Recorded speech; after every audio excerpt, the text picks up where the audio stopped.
Winters में लियो के throat में कभी कभी इरिटेशन होती है कफ या पॉल्यूशन की वजह से।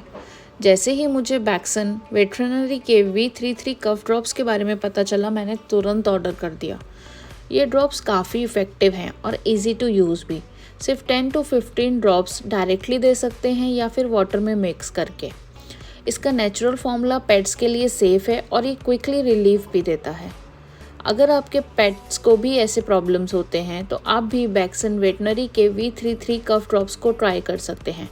आप ये ड्रॉप्स उनकी वेबसाइट www.vaxonveterinary.com से ऑर्डर कर सकते हैं।